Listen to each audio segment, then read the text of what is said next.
So hello good morning guys. તો આજે છે રિપબ્લિક ડે, તો બધાને હેપી રિપબ્લિક ડે. મેં તો મસ્ત વ્હાઈટ કુર્તી પહેરીને રેડી થઈ ગઈ છું. કેમ રેડી થઈ હશે તે તો તમને ખબર જ હશે, કેમ કે આપણે જવાના છે ધ્વજવંદનમાં. અને મેં આજે ક્યુટ બી દેખાઉં છું એ તો મને ખબર જ છે, કેમ કે વ્હાઈટ સૂટ્સ મી ગાઈસ. તો જવા પહેલા આપણે એકવાર આઉટફિટ ચેક કરી લઈએ ગાઈસ. તો હવે આપણે જઈએ, કેમ કે આ જઈને આપણે દીદીને સાડી બી પહેરવાની છે. તેના પહેલા મમ્મીએ દૂધ ગરમ કરી આપ્યું, તે પી લીધું. પછી હું સ્વેટર પહેરીને નીકળી દીદીના રૂમ પર જવા માટે. કેવી લાગુ છું આજે? મસ્ત લાગુ છું ને ગાઈસ? એ તો મને ખબર જ છે. પહેલા તો અમે આવી ગયા જ્યાં ધ્વજવંદન કરવાના હતા ત્યાં, કેમ કે ત્યાં રંગોળી પાડવાની હતી. તમને તો લાગ્યું હશે મેં ત્યાં જઈને કંઈ નહીં કર્યું. રંગોળી મેં જ પાડી છે ભાઈ.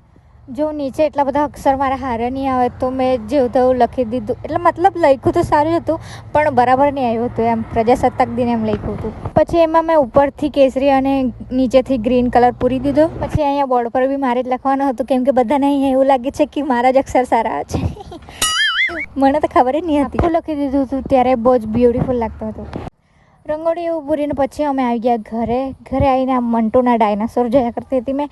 પછી પહેરાવી દીદીને સાડી. પછી મેં મસ્ત બેસી રહેલી હતી ને ખુદને નિહાર્યા કરતી હતી ગાઈસ. પછી થોડી વાર બહાર બેઠા એટલે તો આ જો ને પ્લેટ લઈને બેસી ગઈ છે અમરતાની ચાટી. પછી અમે નીકળી ગયા ધ્વજવંદન કરવા માટે. ત્યાંનું મેં કાંઈ શૂટિંગ નહીં કર્યું ગાઈસ, કેમ કે મને તડકામાં બહુ માથું ગોળ ગોળ ફરતું હતું એટલે મેં જલ્દી ઘરે આવી ગઈ. પછી મેં ખાઈ લીધું દાળ ભાત. બીજું કોઈ મારું કામ કરે કે નહીં કરે, પણ આ માણસ તો કરે જ.